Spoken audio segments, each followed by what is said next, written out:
Saludos a todos, muy buenas y bienvenidos a Madridismo al Día. Es un tema que he estado pensando realmente si comentar o no comentar, si analizar o no analizar, pero bueno, finalmente me he animado a dar mi opinión al respecto de la supuesta carta que habrían escrito las futbolistas del Real Madrid solicitando la salida del cuerpo técnico madridista, encabezado por David Aznar. Ya habéis visto esta información que ha salido en el Confidencial, casualmente, ya sabéis, medio que por parte de Quique Marín y compañía tiene ahora mismo una gran rivalidad con la directiva general del Real Madrid como institución, como club, y que, bueno, como digo, han expuesto vía pública esta supuesta, carta donde algunas integrantes del Real Madrid femenino habrían solicitado la salida, ¿no? de David Aznar, y que además claramente esto salpicaría pues a Ana Rosell, por supuesto, y a la cúpula directiva. A Rosell, obviamente, como directiva, también todo esto le salpicaría, porque al final Rosell es la persona clave de confianza que hace que David Aznar renueve un año más y que sea técnico madridista en esta presente campaña. Yo lo que voy a decir, chicos, es lo siguiente, y me gustaría pensar que es algo de perogrullo y que todos deberíamos sentir parecido, pero evidentemente cada cual puede sentir y pensar lo que considere. Yo pienso que cada uno tiene su sitio dentro de una estructura deportiva. ¿Qué quiere decir esto? Pues evidentemente la dirección deportiva tiene su sitio, sus responsabilidades, el staff técnico comandado por el técnico o entrenadora tiene también su sitio y las jugadoras el suyo. Cuando en alguno de estos casos se inmiscuyen y se ponen por encima de ciertas responsabilidades que no les competen, ahí es cuando surgen los gravísimos problemas dentro de un club. El ejemplo, lo que se comenta en este vídeo.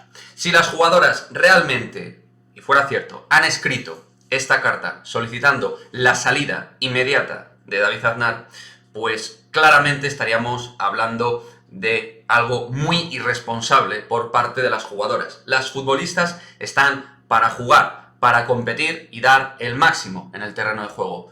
Los entrenadores están para intentar dar el máximo rendimiento al equipo a título global. Y la dirección deportiva es la que tiene que tomar esta decisión.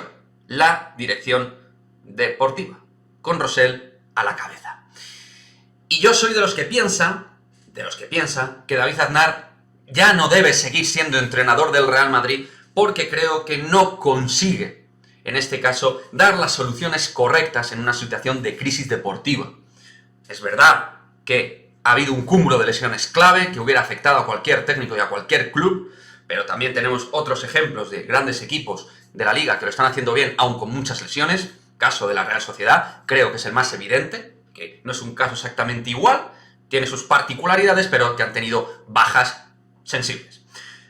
Por lo tanto, está claro que Aznar y el Real Madrid, que a mi juicio tiene mejor plantilla que el año pasado, pues tenían que haber dado una solución y un timón adecuado en la dirección técnica y deportiva. Y ha habido fallos previos, evidentemente dentro de que, reitero, tenemos mejor plantilla, hay déficits evidentes como que en el medio del campo nos falta al menos una jugadora más para acompañar al resto de mediocampistas que tenemos. Es decir, este vídeo podría efectivamente darse también explicando todas las cosas no buenas o negativas que ha realizado el club a nivel de organización y de acciones deportivas. Pero al final aquí el meollo del asunto, el núcleo, es que las jugadoras piensan que tienen potestad y capacidad para cambiar de entrenador o hacer salir a un técnico o técnica. Y ese es el gran problema, que se piensen que pueden hacer eso. Y ese tipo de vestuario es arduo, complicado y muy peligroso. Como digo, David Aznar, para mí, sería mejor que no continúe como entrenador del Real Madrid y buscar una alternativa con un buen currículum, con experiencia y conocimiento de la Liga Española, así como capacidad también, que esto creo que se ha perdido, de mirar el fútbol internacional.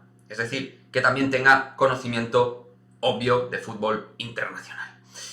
En resumidas cuentas y en resumen, lo que digo es que esta plantilla tiene que estar en su sitio. Y su sitio está en el terreno de juego, no para tomar cierto tipo de acciones y determinaciones. Para eso está la dirección deportiva, encabezada por la persona que ya sabemos.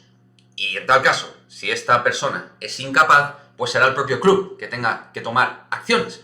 Pero, chicos, en un club, de lo que sea, de básquet, de fútbol, de cualquier deporte, donde los futbolistas, jugadores de básquet, lo que sea, me da igual, me da exactamente lo mismo, empiezan a decir que, oye, quítame a este técnico, no vale, os envío una cartita tal, esto empieza a ser un vestuario tóxico y donde sobre todo se piensan que pueden comandar las operaciones. Y eso no puede ser en ningún club, incluido el Real Madrid.